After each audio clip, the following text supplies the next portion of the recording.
मैं मंजीत ठाकुर राव आज आपको सुना रहा हूं प्रेमचंद की कहानी फातिहा। सरकारी अनाथालय से निकलकर मैं सीधा फौज में भर्ती किया गया। मेरा शरीर हृष्ट-पुष्ट और बलिष्ठ था। साधारण मनुष्यों की अपेक्षा मेरे हाथ पैर कहीं लंबे और स्नायु युक्त थे। मेरी लंबाई पूरी 6 फुट 9 इंच थी। पलटन में देव के नाम से विख्यात था। जब से मैं फौज में भर्ती हुआ तब से मेरी किस्मत ने भी पलटा खाना शुरू किया और मेरे हाथ से ऐसे कई काम हुए जिनसे प्रतिष्ठा के साथ साथ मेरी आय भी बढ़ती गई। पलटन का हर एक जवान मुझे जानता था। मेजर सरदार हिम्मत सिंह की कृपा मेरे ऊपर बहुत थी क्योंकि मैंने एक बार उनकी प्राण रक्षा की थी। इसके अतिरिक्त न जाने क्यों उनको देखकर मेरे हृदय में भक्ति और श्रद्धा का संचार होता। मैं यही समझता कि वो मेरे पूज्य हैं और सरदार साहब का भी व्यवहार मेरे साथ स्नेहयुक्त और मित्रतापूर्ण था। मुझे अपने माता पिता का पता नहीं है और न उनकी कोई स्मृति ही है। कभी कभी जब मैं इस प्रश्न पर विचार करने बैठता हूं तो कुछ धुंधले से दृश्य दिखाई देते हैं। बड़े बड़े पहाड़ों के बीच में रहता हुआ एक परिवार और एक स्त्री का मुख जो शायद मेरी मां का होगा। पहाड़ी के बीच में तो मेरा पालन पोषण ही हुआ है। पेशावर से 80 मील दूर एक ग्राम है जिसका नाम कुलाहा है। वहीं पर एक सरकारी अनाथालय है। इसी में मैं पाला गया। यहां से निकलकर सीधा फौज में चला आया। हिमालय की जलवायु से मेरा शरीर बना है और मैं वैसा ही दीर्घाकृति और बर्बर हूं जैसा कि सीमा प्रांत के रहने वाले अफरीदी, गिलजई, महसूदी आदि पहाड़ी कबीलों के लोग होते हैं। यदि उनके और मेरे जीवन में कुछ अंतर है तो वो सभ्यता का। मैं थोड़ा बहुत पढ़ लिख लेता हूं, बातचीत कर लेता हूं, अदब कायदा जानता हूं, छोटे बड़े का लिहाज कर सकता हूं, किंतु मेरी आकृति वैसी ही है जैसे कि किसी भी सरहदी पुरुष की हो सकती है। कभी कभी मेरे मन में ये इच्छा बलवती होती कि स्वच्छंद होकर पहाड़ों की सैर करूं, लेकिन जीविका का प्रश्न मेरी इच्छा को दबा देता। उस सूखे देश में खाने का कुछ भी ठिकाना नहीं था। वहां के लोग एक रोटी के लिए मनुष्य की हत्या कर डालते, एक कपड़े के लिए मुर्दे की लाश चीड़ फाड़ कर फेंक देते और एक बंदूक के लिए सरकारी फौज पर छापा मारते हैं। इसके अतिरिक्त उन जंगली जातियों का एक एक मनुष्य मुझे जानता था और मेरे खून का प्यासा था। यदि मैं उन्हें मिल जाता तो जरूर मेरा नाम निशान दुनिया से मिट जाता। न जाने कितनी अफरीदियों और गिलजइयों को मैंने मारा था, कितनों को पकड़ कर सरकारी जेलखानों में भर दिया था। न मालूम उनके कितने गांवों को जलाकर खाक कर दिया था। मैं भी बहुत सतर्क रहता और जहां तक होता एक स्थान पर एक हफ्ते से अधिक कभी नहीं रहता। एक दिन मैं मेजर सरदार हिम्मत सिंह के घर की ओर जा रहा था। उस समय दिन के 2 बजे थे। आजकल छुट्टी सी थी क्योंकि अभी हाल ही में कई गांव भस्मीभूत कर दिए गए थे और जल्दी ही उनकी तरफ से कोई आशंका नहीं थी। हम लोग निश्चिंत होकर गप और हंसी खेल में दिन गुजारते थे। बैठे बैठे दिल घबरा गया था। सिर्फ मन बहलाने के लिए सरदार साहब के घर की ओर चला, किंतु रास्ते में एक दुर्घटना हो गई। एक बूढ़ा अफरीदी जो अभी एक हिंदुस्तानी जवान का सिर मरोड़ देने के लिए काफी था, एक फौजी जवान से भिड़ा हुआ था। मेरे देखते देखते उसने अपनी कमर से एक तेज छुरा निकाला और उसकी छाती में घुसेड़ दिया। उस जवान के पास एक कारतूसी बंदूक थी। बस उसी के लिए यह सब लड़ाई थी। पलक मारते मारते फौजी जवान का काम तमाम हो गया और बूढ़ा बंदूक लेकर भागा। मैं उसके पीछे दौड़ा, लेकिन दौड़ने में वो इतना तेज था कि बात की बात में आंखों से ओझल हो गया। मैं भी बेतहाशा उसका पीछा कर रहा था। आखिर सरहद पर पहुंचते पहुंचते उससे 20 हाथ की दूरी पर रह गया। उसने फिर पीछे पलटकर देखा, मैं अकेला उसका पीछा कर रहा था। उसने बंदूक का निशाना मेरी ओर साधा। मैं फौरन ही जमीन पर लेट गया और बंदूक की गोली मेरे सामने पत्थर पर लगी। उसने समझा कि मैं गोली का शिकार हो गया। वो धीरे धीरे सतर्क पदों से मेरी ओर बढ़ा। मैं सांस खींच कर लेट गया। जब वो बिल्कुल मेरे पास आ गया, शेर की तरह उछलकर मैंने उसकी गर्दन पकड़कर जमीन पर पटक दिया और छुरा निकालकर उसकी छाती में घुसेड़ दिया। अफरीदी की जीवन लीला समाप्त हो गई। इसी समय मेरी पलटन के कई लोग भी आ पहुंचे। चारों तरफ से लोग मेरी प्रशंसा करने लगे। अभी तक मैं अपने आपे में नहीं था, लेकिन अब मेरी सुध-बुध वापस आई। न मालूम क्यों उस बुढ़े को देखकर मेरा जी घबराने लगा। अभी तक न मालूम कितने ही अफरीदियों को मारा था, लेकिन कभी भी मेरा हृदय इतना घबराया नहीं था। मैं जमीन पर बैठ गया और उस बुढ़े की ओर देखने लगा। पलटन के जवान भी पहुंच गए और मुझे घायल जानकर अनेक प्रकार के प्रश्न करने लगे। धीरे धीरे मैं उठा और चुपचाप शहर की ओर चला। सिपाही मेरे पीछे पीछे उसी बुढ़े की लाश घसीटते हुए चले। शहर के निवासियों ने मेरी जय जयकार का तांता बांध दिया। मैं चुपचाप मेजर सरदार हिम्मत सिंह के घर में घुस गया। सरदार साहब उस समय अपने खास कमरे में बैठे हुए कुछ लिख रहे थे।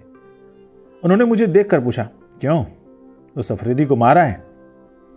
मैंने बैठते हुए कहा, जी हाँ, लेकिन सरदार साहब न जाने मैं कुछ बुजदिल हो गया हूं। सरदार साहब ने आश्चर्य से कहा, असद खां और बुजदिल, ये दोनों एक जगह होना नामुमकिन है। मैंने उठते हुए कहा, सरदार साहब यहां तबीयत नहीं लगती, उठकर बाहर बरामदे में बैठिए। न मालूम क्यों मेरा दिल घबराता है। सरदार साहब उठकर मेरे पास आए और स्नेह से मेरी पीठ पर हाथ फेरते हुए कहा, असद तुम दौड़ते दौड़ते थक गए हो, और कोई बात नहीं है। अच्छा चलो बरामदे में बैठे, शाम की ठंडी हवा तुम्हें ताज़ा कर देगी। सरदार साहब और मैं दोनों बरामदे में जाकर कुर्सियों पर बैठ गए। शहर के चौमुहाने पर उसी वृद्ध की लाश रखी थी और उसके चारों ओर भीड़ लगी हुई थी। बरामदे में जब मुझे बैठे हुए देखा तो लोग मेरी ओर इशारा करने लगे। सरदार साहब ने यह दृश्य देखकर कहा, असद खां, देखा लोगों की निगाह में तुम कितने ऊंचे हो। तुम्हारी वीरता का यहां बच्चा बच्चा सराहता है। अब भी तुम कहते हो कि मैं बुजदिल हूं। मैंने मुस्कुरा कर कहा, जब से इस बुढ़े को मारा है तब से मेरा दिल मुझे धिक्कार रहा है। सरदार साहब ने हंसकर कहा, क्योंकि तुमने अपने से निर्बल को मारा है। मैंने अपनी दिल जमई करते हुए कहा, मुमकिन है ऐसा ही हो। इसी समय एक अफरीदी रमणी धीरे धीरे आकर सरदार साहब के मकान के सामने खड़ी हो गई। ज्यों ही सरदार साहब ने देखा, उनका मुंह सफेद पड़ गया। उनकी भयभीत दृष्टि उसकी ओर फिरकर मेरी ओर गई। मैं भी आश्चर्य से उनके मुंह की ओर निहारने लगा। उस रमणी का सुगठित शरीर मर्दों का भी कम होता है। खाकी रंग के मोटे कपड़े का पायजामा और नीले रंग का मोटा कुर्ता पहने हुए थी। बलूची औरतों की तरह सिर पर रूमाल बांध रखा था। रंग चंपई था और यौवन की आभा फूट फूट कर बाहर निकली पड़ती थी। इस समय उसकी आंखों में ऐसी भीषणता थी जो किसी के दिल में भय का संचार करती। रमणी की आंखें सरदार साहब की ओर से फिरकर मेरी ओर आई और उसने यूं घूरना शुरू किया कि मैं भी भयभीत हो गया। रमणी ने सरदार साहब की ओर देखा और फिर जमीन पर थूक दिया और फिर मेरी ओर देखती हुई धीरे धीरे दूसरी ओर चली गई। रमणी को जाते देखकर सरदार साहब की जान में जान आई। मेरे सिर पर से भी एक बोझ हट गया। मैंने सरदार साहब से पूछा, क्यों, क्या आप जानते हैं? सरदार साहब ने एक गहरी ठंडी सांस लेकर कहा, हाँ बखूबी। एक समय था जब ये मुझ पर जान देती थी और वास्तव में अपनी जान पर खेलकर मेरी रक्षा भी की थी, लेकिन अब इसको मेरी सूरत से नफरत है। इसी ने मेरी स्त्री की हत्या की है। इसे जब कभी देखता हूं मेरे होश हवास काफूर हो जाते हैं और वही दृश्य मेरी आंखों के सामने नाचने लगता है। मैंने भय विह्वल स्वर में कहा, सरदार साहब, उसने तो मेरी ओर भी बड़ी भयानक दृष्टि से देखा था। न मालूम क्यों मेरे भी रोए खड़े हो गए थे। सरदार साहब ने सिर हिलाते हुए बड़ी गंभीरता से कहा, असद खां, तुम भी होशियार रहो। शायद इस बूढ़े अफरीदी से इसका संपर्क है। मुमकिन है ये उसका भाई या बाप हो। तुम्हारी ओर उसका देखना कोई माने रखता है। बड़ी भयानक स्त्री है।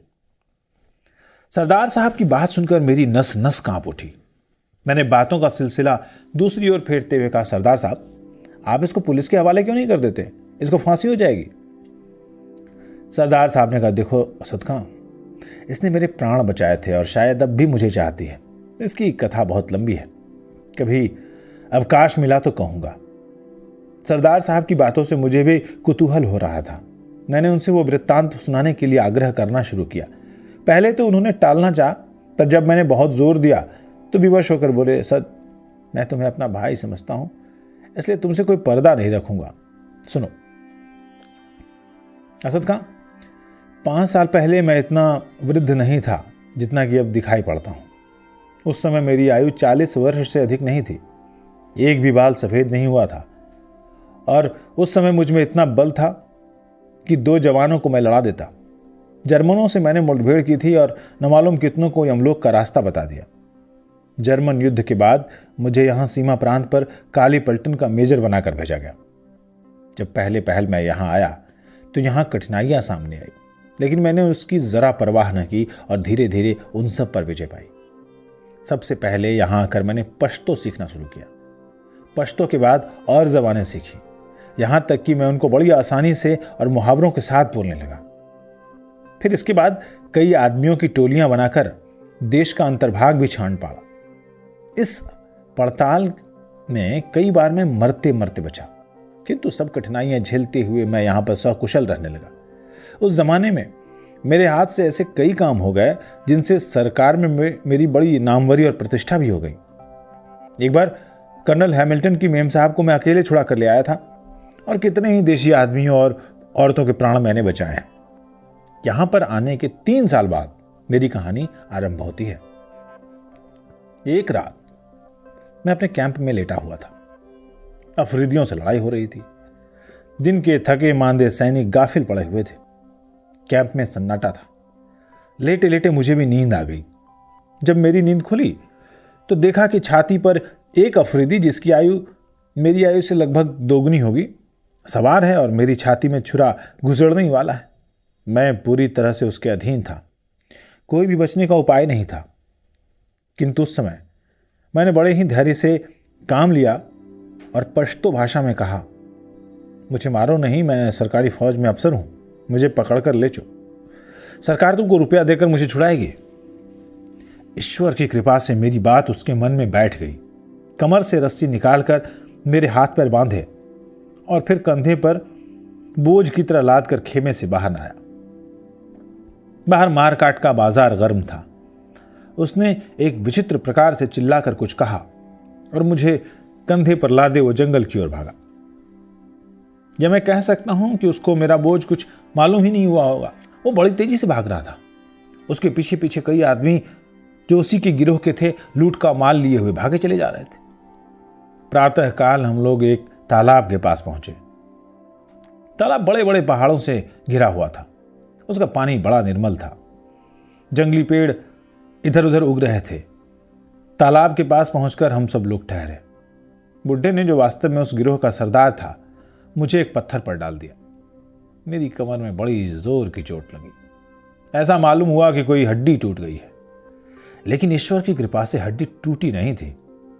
सरदार ने मुझे पृथ्वी पर डालने के बाद कहा, क्यों, कितना रुपया दिलाएगा? मैंने अपनी वेदना दबाते हुए कहा, 500 रुपए। सरदार ने मुंह बिगाड़ कर कहा, नहीं, इतने काम नहीं चलेगा। 2000 से 1 पैसा भी कम मिला तो तुम्हारी जान की खैर नहीं। मैंने कुछ सोचते हुए कहा, सरकार इतना रुपया काले आदमी के लिए नहीं खर्च करेगी। सरदार ने छुरा बाहर निकालते हुए कहा, तब फिर क्यों कहा था कि सरकार इनाम देगी? ले तो फिर यहीं मर। सरदार छुरा लिए मेरी तरफ बढ़ा। मैं घबरा कर बोला, अच्छा सरदार, मैं तुमको 2000 दिलवाऊंगा। सरदार रुक गया और बड़ी जोर से हंसा। उसकी हंसी की प्रतिध्वनि ने निर्जीव पहाड़ों को भी कपा दिया। मैंने मन ही मन कहा, बड़ा भयानक आदमी है। गिरोह के दूसरे आदमी अपनी अपनी लूट का माल सरदार के सामने रखने लगे। उसमें कई बंदूकें, कारतूस, रोटियां और कपड़े थे। मेरी भी तलाशी ली गई। मेरे पास एक 6 फायर का तमंचा था। तमंचा पाकर सरदार उछल पड़ा और उसे फिरा फिरा कर देखने लगा। वहीं पर उसी समय हिस्सा बांट शुरू हो गया। बराबर का हिस्सा लगा, लेकिन मेरा रिवॉल्वर उसमें शामिल नहीं किया गया। वो सरदार साहब की खास चीज थी। थोड़ी देर विश्राम करने के बाद फिर यात्रा शुरू हुई। इस बार मेरे पैर खोल दिए गए और साथ साथ चलने को कहा गया।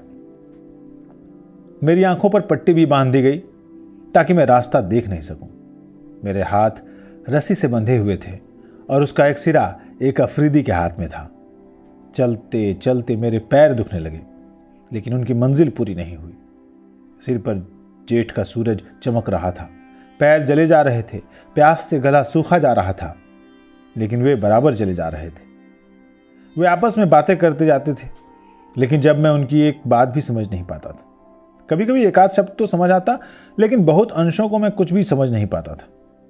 वे लोग इस समय अपनी विजय पर प्रसन्न थे और एक अफरीदी ने अपनी भाषा में एक गीत गाना शुरू किया। गीत बड़ा ही अच्छा था। असद खान ने पूछा, सरदार साहब वो गीत क्या था? सरदार साहब ने कहा, उस गीत का भाव याद है। भाव यह है कि एक अफरीदी जा रहा है और उसकी स्त्री कहती है, कहाँ जाते हो? युवक उत्तर देता है कि जाते हैं तुम्हारे लिए रोटी और कपड़ा लाने। स्त्री पूछती है, और कुछ अपने बच्चों के लिए नहीं लाओगे? युवक उत्तर देता है कि बच्चे के लिए बंदूक लाऊंगा, ताकि जब वो बड़ा हो तो वो भी लड़े और अपनी प्रेमिका के लिए रोटी और कपड़ा ला सके। स्त्री कहती है, ये कहो कब आओगे? युवक उत्तर देता है, आऊंगा तभी जब कुछ जीत लाऊंगा, नहीं तो वहीं मर जाऊंगा। स्त्री कहती है, शाबाश, जाओ, तुम वीर हो, तुम जरूर सफल होगे। गीत सुनकर मैं मुग्ध हो गया। गीत समाप्त होते होते हम लोग भी रुक गए। मेरी आंखें खोली गई। सामने बड़ा सा मैदान था और चारों तरफ गुफाएं बनी हुई थी, जो उन्हीं लोगों के रहने की जगह थी। फिर मेरी तलाशी ली गई और इस दफे सब कपड़े उतरवा लिए गए। केवल पायजामा रह गया। सामने एक बड़ा सा शिलाखंड रखा हुआ था। सब लोगों ने मिलकर उसे हटाया और मुझे उसी ओर ले चले। मेरी आत्मा कांप उठी। ये तो जिंदा कब्र में डाल देंगे। मैंने बड़ी ही वेदनापूर्ण दृष्टि से सरदार की ओर देखकर कहा, सरदार, सरकार तुम्हें रुपया देगी, मुझे मारो नहीं। सरदार ने हंसकर कहा, तुम्हें मारता कौन है? कैद किया जाता है। इस घर में बंद रहोगे, जब रुपया आ जाएगा छोड़ दिए जाओगे। सरदार की बात सुनकर मेरे प्राण में प्राण आए। सरदार ने मेरी पॉकेट बुक और पेंसिल सामने रखते हुए कहा, इसमें लिख दो, अगर एक पैसा भी कम आया तो तुम्हारी जान की खैर नहीं। मैंने कमिश्नर साहब के नाम एक पत्र लिखकर दे दिया। उन लोगों ने मुझे उसी अंधकूप में लटका दिया और रस्सी खींच ली। सरदार साहब ने एक लंबी सांस ली और कहना शुरू किया, असद खां, जिस समय मैं उस कुएं में लटकाया जा रहा था, मेरी अंतरात्मा कांप रही थी। नीचे घटाटोप अंधकार की जगह हल्की चांदनी छाई हुई थी। भीतर से वो गुफा न बहुत छोटी और न बहुत बड़ी थी। फर्श खुरदरा था। ऐसा मालूम होता था कि बरसों यहां पर पानी की धारा गिरी है और यह गड्ढा तब जाकर तैयार हुआ है। पत्थर की मोटी दीवार से वो कूप घिरा हुआ था और उसमें जहां तहां छेद थे जिनसे प्रकाश और वायु आती थी।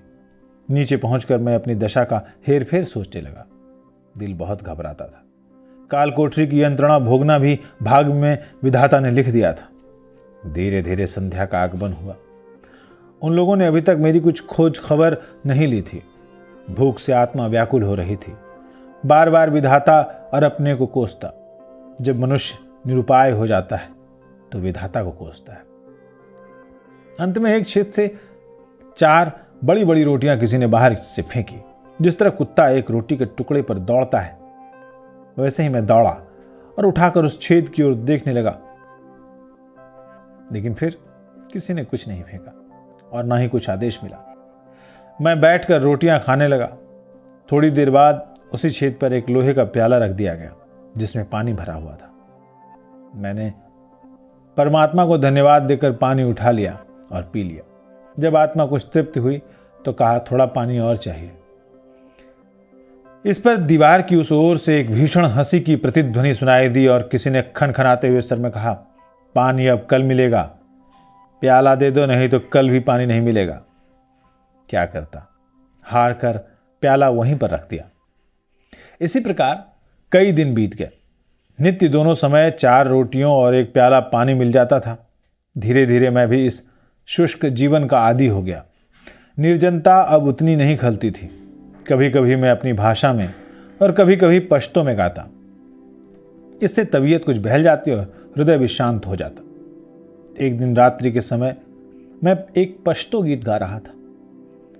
मजनू झुलसाने वाले बगुलों से कह रहा था, तुम में क्या वो हरारत नहीं है जो काफिलों को जलाकर खाक कर देती है? आखिर वो गर्मी मुझे क्यों नहीं जलाती? क्या इसलिए कि मेरे अंदर खुद एक ज्वाला भरी हुई है? देखो, जब लैला ढूंढती हुई यहाँ आवे तो मेरा शरीर बालू से ढक देना, नहीं तो शीशे की तरह लैला का दिल टूट जाएगा। मैंने गाना बंद कर दिया। उसी समय छेद से किसी ने कहा, कैदी फिर तो गाओ। मैं चौंक पड़ा। कुछ खुशी भी हुई, कुछ आश्चर्य भी। पूछा, तुम कौन हो? उसी छेद से उत्तर मिला, मैं हूं तूरिया, सरदार की लड़की। मैंने पूछा, क्या तुमको यह गाना पसंद है? तूरिया ने उत्तर दिया, हाँ कैदी, गाओ, मैं फिर सुनना चाहती हूं। मैं खुशी से गाने लगा। गीत समाप्त होने पर तूरिया ने कहा, तुम रोज यही गीत मुझे सुनाया करो, इसके बदले मैं तुमको और रोटियां और पानी दूंगी। तूरिया चली गई। इसके बाद मैं सदा रात के समय वही गीत गाता और तूरिया सदा दीवार के पास आकर सुनती। मेरे मनोरंजन का एक मार्ग निकल आया। धीरे धीरे एक मास बीत गया, पर किसी ने अभी तक मेरे छुड़ाने के लिए रुपया नहीं भेजा। ज्यों ज्यों दिन बीतते जाते थे, मैं अपने जीवन से निराश होता जाता था। ठीक 1 महीने के बाद सरदार ने आकर कहा, कैदी, अगर कल तक रुपया नहीं आएगा तो तुम मार डाले जाओगे। अब रोटियां नहीं खिला सकता। मुझे जीवन की कुछ आशा नहीं रही। उस दिन न मुझसे खाया गया, न कुछ पिया ही गया। रात हुई, फिर रोटियां फेंक दी गई, लेकिन खाने की इच्छा नहीं हुई। निश्चित समय पर तूरिया ने आकर कहा, कैदी गाना गाओ। उस दिन मुझे कुछ अच्छा नहीं लगता था। मैं चुप रहा। तूरिया ने फिर कहा, कैदी क्या सो गए? मैंने बड़े ही मलिन स्वर में कहा, नहीं, आज सोकर क्या करूं? कल सोऊंगा कि फिर जागना न पड़े। तूरिया ने प्रश्न किया, क्यों? क्या सरकार रुपया नहीं भेजेगी? मैंने उत्तर दिया, भेजेगी तो, लेकिन कल मैं मार डाला जाऊंगा। मेरे मरने के बाद रुपया आया भी तो मेरे किस काम का? तूरिया ने सांत्वनापूर्ण स्वर में कहा, अच्छा तुम गाओ, मैं कल तुम्हें मरने नहीं दूंगी।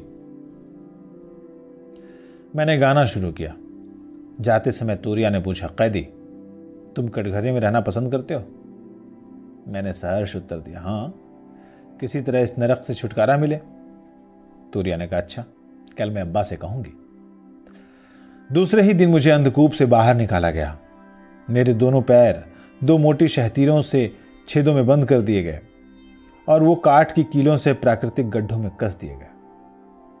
सरदार ने मेरे पास आकर कहा, कैदी, 15 दिन की अवधि और दी जाती है। इसके बाद तुम्हारी गर्दन तन से अलग कर दी जाएगी। आज दूसरा खत अपने घर को लिखो। अगर ईद तक रुपया नहीं आया तो तुम्ही को हलाल किया जाएगा। मैंने दूसरा पत्र लिखकर दे दिया। सरदार के जाने के बाद तूरिया आई। ये वही रमणी थी जो अभी गई है। यही उस सरदार की लड़की थी। यही मेरा गाना सुनती थी। इसी ने सिफारिश करके मेरी जान बचाई थी। तूरिया ने आकर मुझे देखा, मैं भी उसकी ओर देखने लगा। तूरिया ने पूछा, कैदी, तुम्हारे घर में कौन कौन है? मैंने बड़े ही कातर स्वर में कहा, 2 छोटे छोटे बालक हैं और कोई नहीं। मुझे मालूम था कि अफरीदी बच्चों को बहुत प्यार करते हैं। तूरिया ने पूछा, उनकी माँ नहीं है? मैंने केवल दया उपजाने के लिए कहा, नहीं, उनकी माँ मर गई है, वे अकेले हैं। अब मालूम नहीं कि वो जीते भी हैं कि मर गए, क्योंकि मेरे सिवाय उनकी देख रेख करने वाला और कोई नहीं था। कहते कहते मेरी आंखों में आंसू भर आए। तूरिया की भी आंखें सुखी नहीं रही। तूरिया ने अपना आवेग संभालते हुए कहा, तो तुम्हारे कोई नहीं है? बच्चे अकेले हैं? वे तो बहुत रोते होंगे। मैंने मन ही मन प्रसन्न होते हुए कहा, हाँ, रोते जरूर होंगे, कौन जानता है, शायद मर भी गए हों। तूरिया ने बात काट कर कहा, नहीं, अभी नहीं मरे होंगे।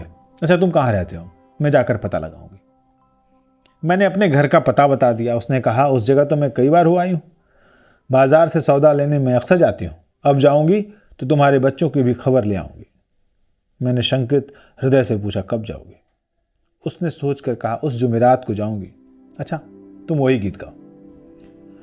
मैंने आज बड़ी उमंग और उत्साह से गाना शुरू किया। मैंने आज देखा कि उसका असर तूरिया पर कैसा पड़ता है। उसका शरीर कांपने लगा, आंखें डबडबा आईं, गाल पीले पड़ गए और वो कांपती हुई बैठ गई। उसकी दशा देखकर मैंने दूने उत्साह से गाना शुरू किया और अंत में कहा, तूरिया, अगर मैं मारा जाऊं तो मेरे बच्चों को मेरे मरने की खबर देना। मेरी बात का पूरा असर पड़ा। तूरिया ने भर्राए हुए स्वर में कहा, कैदी, तुम मरोगे नहीं, मैं तुम्हारे बच्चों के लिए तुम्हें छोड़ दूंगी। मैंने निराश होकर कहा, तूरिया, तुम्हारे छोड़ देने से भी मैं बच नहीं सकता। इस जंगल में मैं भटक भटक कर मर जाऊंगा और फिर तुम पर भी मुसीबत आ सकती है। अपनी जान के लिए तुमको मुसीबत में नहीं डालूंगा। तूरिया ने कहा, मेरे लिए तुम चिंता मत करो, मेरे ऊपर कोई शक नहीं करेगा। मैं सरदार की लड़की हूं, जो कहूंगी वही सब मान लेंगे। लेकिन क्या तुम जाकर रुपया भेज दोगे? मैंने प्रसन्न होकर कहा, हाँ तूरिया, मैं रुपया भेज दूंगा। तूरिया ने जाते हुए कहा, तो मैं भी तुम्हें छुटकारा दिला दूंगी। इस घटना के बाद तूरिया सदैव मेरे बच्चों के संबंध में बातें करती। असद खां, सचमुच इन अफरीदियों को बच्चे बहुत प्यारे होते हैं। विधाता ने यदि उन्हें बर्बर हिंसक पशु बनाया है तो मनुष्योचित प्रकृति से वंचित भी नहीं रखा है। आखिर जुमेरात आई और अभी तक सरदार वापस नहीं आया, ना कोई उस गिरोह का आदमी ही वापस आया। उस दिन संध्या समय तूरिया ने आकर कहा, कैदी, अब मैं नहीं जा सकती क्योंकि मेरा पिता अभी तक नहीं आया। यदि कल भी नहीं आया तो मैं तुम्हें रात को छोड़ दूंगी। तुम अपने बच्चों के पास जाना, लेकिन देखो, रुपया भेजना मत भूलना, तुम पर भरोसा करती हूं। मैंने उस दिन बड़े उत्साह से गाना गाया। आधी रात तक तूरिया सुनती रही, फिर सोने चली गई। मैं भी ईश्वर से मनाता रहा कि कल और सरदार ना आए। काठ में बंधे बंधे मेरा पैर बिल्कुल निकम्मा हो गया था, तमाम शरीर दुख रहा था। इससे तो मैं काल कोठरी में ही अच्छा था, क्योंकि वहां हाथ पैर तो हिला डुला सकता था। दूसरे दिन भी गिरोह वापस नहीं आया। उस दिन तूरिया बहुत चिंतित थी। शाम को आकर तूरिया ने मेरे पैर खोलकर कहा, कैदी, तुम अब जाओ, चलो मैं तुम्हें थोड़ी दूर तक पहुंचा दूं। थोड़ी देर तक मैं अवश्य लेटा रहा। धीरे धीरे मेरे पैर ठीक हुए और ईश्वर को धन्यवाद देता हुआ मैं तूरिया के साथ चल दिया। तूरिया को प्रसन्न करने के लिए मैं रास्ते भर गीत गाता आया। तूरिया बार बार सुनती और बार बार रोती। आधी रात के करीब मैं तालाब के पास पहुंचा। वहां पहुंचकर तूरिया ने कहा, सीधे चले जाओ, तुम पेशावर पहुंच जाओगे। देखो, होशियारी से जाना, नहीं तो कोई तुम्हें अपनी गोली का शिकार बना डालेगा। ये लो, तुम्हारे कपड़े हैं, लेकिन रुपया जरूर भेज देना। तुम्हारी जमानत मैं लूंगी। अगर रुपया नहीं आया तो मेरे भी प्राण जाएंगे और तुम्हारे भी। और अगर रुपया आ गया तो कोई भी अफरीदी तुम पर हाथ नहीं उठाएगा, चाहे तुम किसी को भी मार डालो। जाओ, ईश्वर तुम्हारी रक्षा करें और तुमको अपने बच्चों से मिलाए। तूरिया फिर ठहरी नहीं, गुनगुनाती हुई लौट पड़ी। रात दोपहर बीत चुकी थी। चारों ओर भयानक निस्तब्धता छाई हुई थी। केवल वायु साएं साएं करती हुई बह रही थी। आकाश के बीचों बीच चंद्रमा अपनी 16 कला से चमक रहा था। तालाब के तट पर रुकना सुरक्षित नहीं था। मैंने धीरे धीरे दक्षिण की ओर कदम बढ़ाए, बार बार चारों ओर देखता जाता था। ईश्वर की कृपा से प्रातःकाल होते होते मैं पेशावर की सरहद पर पहुंच गया। सरहद पर सिपाहियों का पहरा था। मुझे देखते ही तमाम फौज भर में हलचल मच गई। सभी लोग मुझे मरा हुआ समझे थे। जीता जागता लौटा हुआ देखकर सभी प्रसन्न हो गए। कर्नल हैमिल्टन साहब भी समाचार पाकर उसी समय मिलने आए और सब हाल पूछकर कहा, मेजर साहब, मैं आपको मरा हुआ समझता था। मेरे पास तुम्हारे 2 पत्र आए थे, लेकिन मुझे सपने में भी भरोसा नहीं हुआ था कि ये सब तुम्हारे लिखे हुए हैं। मैं तो उन्हें जाली समझता था। ईश्वर को धन्यवाद है कि तुम जीते जी बच कर आ गए। मैंने कर्नल साहब को धन्यवाद दिया और मन ही मन कहा, काले आदमी का लिखा हुआ जाली था और कहीं अगर गोरा आदमी लिखता तो 2 की कौन कहे 4000 रुपया पहुंच जाता, कितने ही गांव जला दिए जाते और न जाने क्या क्या होता। मैं चुपचाप अपने घर आया। बाल बच्चों को पाकर आत्मा संतुष्ट हुई। उसी दिन एक विश्वासी अनुचर के द्वारा 2000 रुपये तूरिया के पास भेज दिया। सरदार ने एक ठंडी सांस लेकर कहा, असद खां, अभी मेरी कहानी समाप्त नहीं हुई है। अभी तो दुखांत भाग अवशेष ही है। यहाँ आकर मैं धीरे धीरे अपनी सब मुसीबतें भूल गया, लेकिन तूरिया को नहीं भूल सका। तूरिया की कृपा से ही मैं अपनी स्त्री और बच्चों से मिल पाया था। यही नहीं, जीवन भी पाया था। फिर भला मैं उसे कैसे भूल जाता। महीनों और सालों बीत गए। मैंने तूरिया को और उसके बाप को नहीं देखा। तूरिया ने आने के लिए कहा भी, लेकिन वो आई नहीं। वहां से आकर मैंने अपनी स्त्री को उसके मायके भेज दिया था, क्योंकि ख्याल था कि शायद तूरिया आए तो फिर मैं झूठा बनूंगा। लेकिन जब 3 साल बीत गए और तूरिया नहीं आई तो मैं निश्चिंत हो गया और स्त्री को मायके से बुला लिया। हम लोग सुखपूर्वक दिन काट रहे थे कि अचानक फिर दुर्दशा की घड़ी आई। एक दिन संध्या के समय इसी बरामदे में बैठा हुआ अपनी स्त्री से बातें कर रहा था कि किसी ने बाहर का दरवाजा खटखटाया। नौकर ने दरवाजा खोल दिया और बेधड़क जीना चढ़ती हुई एक काबुली औरत ऊपर चली आई। उसने बरामदे में आकर विशुद्ध पश्तो भाषा में पूछा, सरदार साहब कहाँ हैं? मैंने कमरे के भीतर आकर पूछा, तुम कौन हो, क्या चाहती हो? उसी स्त्री ने कुछ मुगे निकालते हुए कहा, मैं मुगे बेचने के लिए लाई हूं, खरीदिएगा? यह कहकर उसने बड़े बड़े मूंगे निकालकर मेज पर रख दिए। मेरी स्त्री भी मेरे साथ कमरे के भीतर आई थी। वो मूंगे उठाकर देखने लगी। उसी काबुली स्त्री ने पूछा, सरदार साहब, ये कौन है आपकी? मैंने उत्तर दिया, मेरी स्त्री है, और कौन है? काबुली स्त्री ने कहा, आपकी स्त्री तो मर चुकी थी, क्या आपने दूसरा विवाह किया है? मैंने रोषपूर्ण स्वर में कहा, चुप बेवकूफ कहीं की, तू मर गई होगी। मेरी स्त्री पश्तो नहीं जानती थी। वह तन्मय होकर मुगे देख रही थी, किंतु मेरी बात सुनकर न जाने क्यों काबुली औरत की आंखें चमकने लगी। उसने बड़े तीव्र स्वर में कहा, हाँ, बेवकूफ नहीं होती तो तुम्हें छोड़ कैसे देती? दोज़खी पिल्ले, मुझसे झूठ बोला। ले, अगर तेरी स्त्री तब नहीं मरी थी तो अब मर गई। कहते कहते शेरनी की तरह लपक कर उसने तेज छुरा मेरी स्त्री की छाती में घुसेड़ दिया। मैं उसे रोकने के लिए आगे बढ़ा, लेकिन वो कूद कर आंगन में चली गई और बोली, अब पहचान ले, मैं तूरिया हूं। मैं आज तेरे घर में रहने के लिए आई थी। मैं तुझसे विवाह करती और तेरी होकर रहती।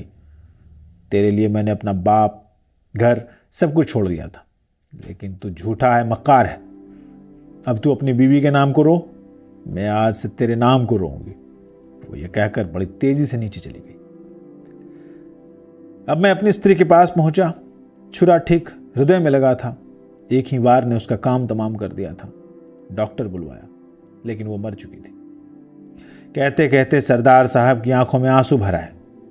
उन्होंने अपनी भीगी हुई आंखों को पोंछ कर कहा, असद खां, मुझे सपने में भी अनुमान नहीं था कि तूरिया इतनी पिशाच हृदय हो सकेगी। अगर मैं उसे पहले पहचान लेता तो यह आफत नहीं आती। लेकिन कमरे में अंधकार था। इसके अलावा मैं उसकी ओर से निराश हो चुका था। तब से फिर कभी तूरिया नहीं आई। अब जब कभी मुझे देखती है तो मेरी ओर देखकर नागिन की भांति फुफकारती हुई चली जाती है। इसे देखकर मेरा हृदय कांपने लगता है और मैं अवश हो जाता हूं। कई बार कोशिश की कि इसे पकड़वा दूं, लेकिन उसे देखकर मैं बिल्कुल निकम्मा हो जाता हूं। हाथ पैर बेकाबू हो जाते हैं। मेरी सारी वीरता हवा हो जाती है। यही नहीं, तूरिया का मोह अब भी मेरे ऊपर है। मेरे बच्चों को हमेशा वो कोई ना कोई बहुमूल्य चीज दे जाती है। जिस दिन बच्चे उसे नहीं मिलते, दरवाजे के भीतर फेंक जाती है। उसमें एक कागज का टुकड़ा बंधा होता है जिसमें लिखा रहता है, सरदार साहब के बच्चों के लिए। मैं अभी तक इस स्त्री को समझ नहीं पाया। जितना ही समझने की कोशिश करता हूं, उतनी ही याद कठिन होती जाती है। नहीं समझ में आता कि यह मानवी है या राक्षसी। इसी समय सरदार साहब के लड़के ने आकर कहा, देखिए, वही औरत ये सोने की तावीज देकर गई है। सरदार ने मेरी ओर देखकर कहा, देखा असद खां, मैं तुमसे कहता था ना, देखो आज ये तावीज दे गई। न मालूम कितने ही तावीज और कितनी ही दूसरी चीजें अर्जुन और निहाल को दे गई होंगी। कहता हूं ना कि तूरिया बड़ी विचित्र स्त्री है। सरदार साहब से विदा होकर मैं घर चला। चौरास्ते से बुढ़े की लाश हटा दी गई थी, पर वहां पहुंचकर मेरे रोए खड़े हो गए। मैं अपने आप 1 मिनट के लिए वहां खड़ा हो गया। सहसा पीछे देखा। छाया की भांति एक स्त्री मेरे पीछे पीछे चली आ रही थी। मुझे खड़ा देखकर वो स्त्री रुक गई और एक दुकान में कुछ खरीदने लगी। मैंने अपने हृदय से प्रश्न किया, क्या वो तूरिया है? हृदय ने उत्तर दिया, हाँ, शायद वही है। तूरिया मेरा पीछा क्यों कर रही है? ये सोचता हुआ मैं घर पहुंचा और खाना खाकर लेटा। पर आज की घटनाओं का मुझ पर ऐसा असर पड़ा था कि किसी भी तरह नींद नहीं आती थी। जितना मैं सोने का यत्न करता उतनी ही नींद मुझसे दूर भागती। फौजी घड़ियाल ने 12 बजाए, 1 बजाए, 2 बजाए, लेकिन मुझे नींद नहीं आई। मैं करवटें बदलता हुआ सोने का उपक्रम कर रहा था। इसी उधेड़बुन में कब नींद ने मुझे धर दबाया, मुझे जरा भी याद नहीं। यद्यपि मैं सो रहा था, लेकिन मेरा ज्ञान जाग रहा था। मुझे ऐसा मालूम हुआ कि कोई स्त्री जिसकी आकृति तूरिया से बहुत कुछ मिलती थी, लेकिन उससे कहीं अधिक भयावनी थी, दीवार फोड़कर भीतर घुस आई है। उसके हाथ में एक तेज छुरा है जो लालटेन के प्रकाश में चमक रहा है। वो दबे पांव सतर्क नेत्रों से ताकती हुई धीरे धीरे मेरी ओर बढ़ रही है। मैं उसे देखकर उठना चाहता हूं, लेकिन मेरे हाथ पैर काबू में नहीं है, मानो उसमें जान ही नहीं है। वो स्त्री मेरे पास पहुंच गई। थोड़ी देर तक मेरी ओर देखा और फिर अपने छुरे वाले हाथ को ऊपर उठाया। मैं चिल्लाने का उपक्रम करने लगा, लेकिन मेरी घिग्गी बन गई, शब्द कंठ से फूटा ही नहीं। उसने मेरे दोनों हाथों को अपने घुटनों के नीचे दबाया और मेरी छाती पर सवार हो गई। मैं छटपटाने लगा और मेरी आंखें खुल गई। सचमुच एक काबुली औरत मेरी छाती पर सवार थी। उसके हाथ में छुरा था। वो छुरा मारना ही चाहती थी। मैंने कहा, कौन? तूरिया? वो वास्तव में तूरिया ही थी। उसने मुझे बलपूर्वक दबाते हुए कहा, हाँ, मैं तूरिया ही हूं। आज तूने मेरे बाप का खून किया है, इसके बदले में तेरी जान जाएगी। ये कहकर उसने अपना छुरा ऊपर उठाया। इस समय मेरे सामने जीवन और मरण का प्रश्न था। जीवन की लालसा ने मुझ में साहस का संचार किया और मरने के लिए मैं तैयार नहीं था। मेरे अरमान और उमंगें अब भी बाकी थीं। मैंने बलपूर्वक अपना दाहिना हाथ छुड़ाने का प्रयत्न किया और एक ही झटके में मेरा हाथ छूट गया। मैंने पूरी ताकत से तूरिया का छुरा वाला हाथ पकड़ लिया। न मालूम क्यों तूरिया ने कुछ विरोध भी नहीं किया। वो मेरे हाथ को देखती हुई मेरी छाती से उतर आई। उसकी आंखें पथराई हुई थीं और वो एकटक मेरे हाथ की ओर देख रही थी। मैंने हंसकर कहा, तूरिया, अब तो पासा पलट गया। अब तेरे मरने की बारी है। तेरे बाप को मारा, अब मैं तुझे भी मारूंगा। तूरिया अब भी एकटक मेरे हाथ की ओर देख रही थी। उसने कुछ भी उत्तर नहीं दिया। मैंने उसे झिझोड़ते हुए कहा, बोलती क्यों नहीं? अब तो तेरी जान मेरी मुट्ठी में है। तूरिया का मोह टूटा। उसने बड़े गंभीर और दृढ़ कंठ से कहा, तू मेरा भाई है। तूने अपने बाप को मारा है आज। तूरिया की बात सुनकर मुझे उस अवसर पर भी हंसी आ गई। मैंने हंसते हुए कहा, अफरीदी मक्कार भी होते हैं, कि मुझे आज ही मालूम हुआ। तूरिया ने शांत स्वर में कहा, तू मेरा खोया हुआ बड़ा भाई नाजिर है। वो तो तेरे हाथ में निशान है, वही बतला रहा है कि तू मेरा खोया हुआ भाई है। बचपन से ही मेरे हाथ में एक सांप गुदा हुआ था और यही मेरी पहचान फौजी रजिस्टर में भी लिखी हुई थी। मैंने हंसकर कहा, तूरिया, तू मुझे भुलावा नहीं दे सकती। मैं अब तुझे किसी भी तरह छोड़ूंगा नहीं। तूरिया ने अपने हाथ से छुरा फेंक कर कहा, सचमुच तू मेरा भाई है। अगर तुझे विश्वास नहीं होता तो देख, मेरे दाहिने हाथ में भी ऐसा ही सांप गुदा हुआ है। मैंने तूरिया के हाथ पर दृष्टि डाली तो वहां भी बिल्कुल ही मेरे जैसा सांप गुदा हुआ था। मैंने कुछ सोचते हुए कहा, तूरिया, मैं तेरा विश्वास नहीं कर सकता, ये इत्तेफाक की बात है। तूरिया ने कहा, मेरा हाथ छोड़ दे, मैं तुझ पर वार नहीं करूंगी। अफरीदी झूठ नहीं बोलते। मैंने उसका हाथ छोड़ दिया। वो धरती पर बैठ गई और मेरी ओर देखने लगी। थोड़ी देर बाद उसने कहा, अच्छा, तुझे अपने माँ बाप का पता है?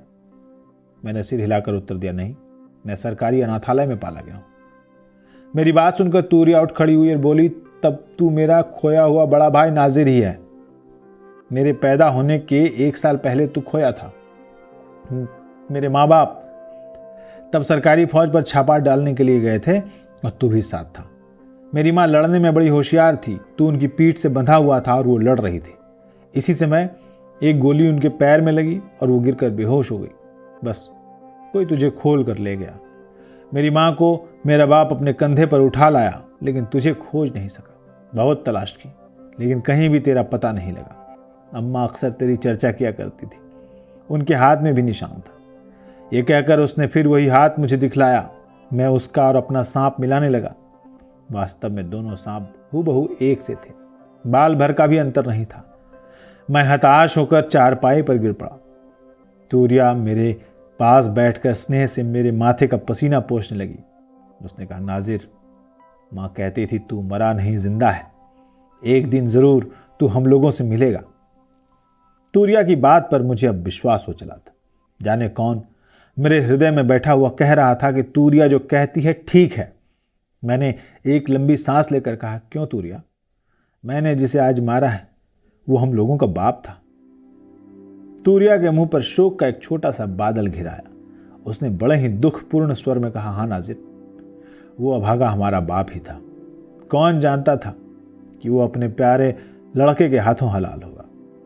फिर सांत्वनापूर्ण स्वर में बोली, लेकिन नाजिर, तूने तो अनजान में यह काम किया है। बाप के मरने से मैं बिल्कुल अकेली हो गई थी, लेकिन अब तुझे पाकर बाप के रंज को भूल जाऊंगी। नाजिर, तू रंज न कर। तुझे क्या मालूम था कि कौन तेरा बाप है और कौन तेरी माँ है। देख, मैं ही तुझे मारने आई थी, तुझे मार डालती, लेकिन खुदा की मेहरबानी से मैंने अपना खानदानी निशान देख लिया। खुदा की ऐसी ही मर्जी थी। तूरिया से मालूम हुआ कि मेरे बाप का नाम हैदर खां था, जो अफरीदियों के एक बड़े गिरोह का सरदार था। मैंने सरदार हिम्मत सिंह के संबंध में भी तूरिया से बातें की तो मालूम हुआ कि तूरिया सरदार साहब को प्यार करने लगी थी। वो हमारे बाप से लड़ भिड़कर सरदार साहब से निकाह करने आई थी, लेकिन वहाँ इनकी स्त्री को पाकर वो ईर्ष्या और क्रोध से पागल हो गई और उसने उनकी स्त्री की हत्या कर डाली। काबुली औरत के भेष में जाकर वो कुछ मजाक करना चाहती थी, लेकिन घटना चक्र उसे दूसरी ओर ले। मैंने सरदार साहब की दशा का वर्णन किया। सुनकर वो कुछ सोचती रही और फिर कहा, नहीं, वो आदमी झूठा और दगाबाज है, मैं उसे निकाह नहीं करूँगी, लेकिन तेरी खातिर अब सब कुछ भूल जाऊंगी। कल उनके बच्चों को ले आ, मैं प्यार करूँगा। प्रातःकाल तूरिया को देखकर मेरा नौकर आश्चर्य करने लगा तो मैंने उससे कहा, ये मेरी बहन है। नौकर को मेरी बात पर विश्वास नहीं हुआ। तब मैंने विस्तार पूर्वक सब हाल कहा और उसी समय अपने बाप की लाश की खबर लेने के लिए भेजा। नौकर ने आकर कहा, लाश अभी तक थाने पर रखी हुई। मैंने बड़े साहब के नाम एक पत्र लिखकर सब हाल बता दिया और लाश पाने के लिए दरख्वास्त की। उसी समय साहब के यहाँ से स्वीकृति आ गई। मैंने एक पत्र लिखकर मेजर साहब को भी बुलवाया। मेजर साहब ने आकर कहा, क्या बात है सब, इतनी जल्दी आने के लिए क्यों लिखा?